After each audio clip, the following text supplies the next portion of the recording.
Assalamualaikum warahmatullahi wabarakatuh.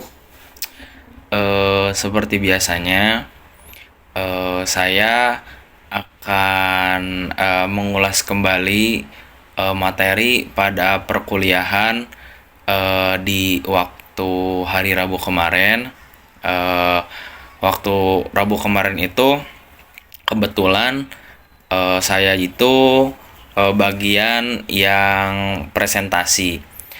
Dan presentasinya juga berjalan dengan alhamdulillah lancar. Hmm, oke, langsung saja. Kemarin itu ada sedikit revisian dari Pak Adi tentang judul eh, dari presentasi kemarin. Saya di sini akan membahas presentasi saya sendiri, eh, ya apa namanya, bagian-bagian yang terdapat dalam film. Yang pertama itu ada format penulisan skenario atau penyusun skenario. Penyusun skenario itu bisa berbeda-beda tergantung gaya dan selera penulisan skenario.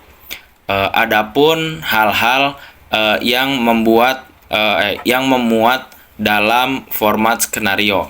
Yang pertama itu ada judul scan, yang kedua itu ada nama pemeran, yang ketiga itu ada deskripsi visual, yang keempat itu ada tokoh dialog, yang kelima itu ada beat. Beat ini bukan motor ya. Yang keenam itu ada dialog. Selanjutnya itu ada logika bahasa. Dalam menggunakan logika bahasa, sebaiknya bahasa yang digunakan itu pada dialog dalam skenario bukanlah bahasa yang begitu baku, melainkan bahasa yang lisan yang biasanya digunakan dalam sehari-hari. Pemilihan bahasa lisan sehari-hari yang digunakan dalam dialog pun harus tepat. Misalnya sebisa mungkin tidak memakai kata-kata kayak sejenis lo, gue, dong, atau deh. Jadi sebaiknya dalam penulisan skenario itu pakailah bahasa Indonesia yang baik dan benar. Dalam dialognya minimal bisa mewakili bahasa seluruh rakyat Indonesia. Selanjutnya itu ada rasionalis data. Rasionalisme data adalah salah satu pendekatan yang semakin populer dalam pembuatan film. Pendekatan ini juga membantu membuat film yang lebih relevan, menarik, dan berkualitas. Selanjutnya itu ada studi pustaka. Studi pustaka merupakan metode pengumpulan data dengan cara mencari referensi literatur atau bahan-bahan teori yang diperlukan dalam berbagai sumber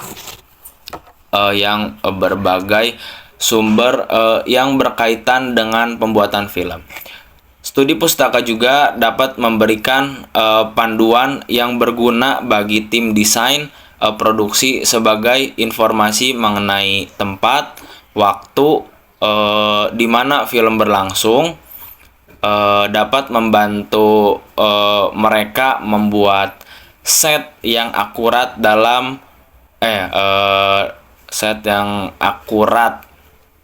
serta memilih kostum dan properti yang sesuai dengan era atau konteks ceritanya.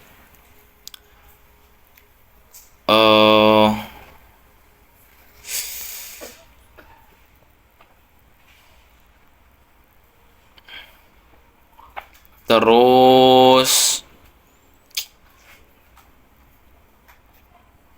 eh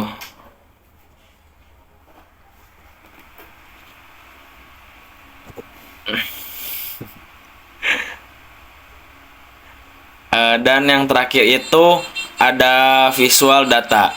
Istilah visual data dalam konteks pembuatan film bukanlah istilah yang umum digunakan. Istilah yang lebih sesuai dari data visual adalah elemen visual atau visual dalam film. eh,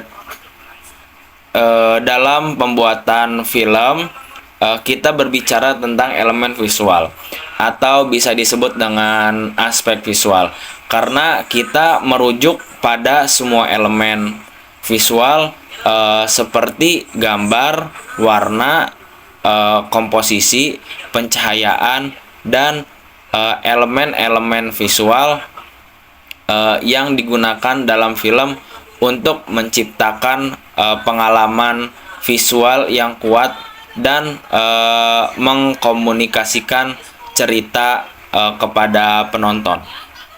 Mungkin itu saja yang bisa saya sampaikan untuk mengulas materi pada pertemuan di hari Rabu kemarin. Kurang lebihnya mohon maaf. Wassalamualaikum warahmatullahi wabarakatuh. Terima kasih.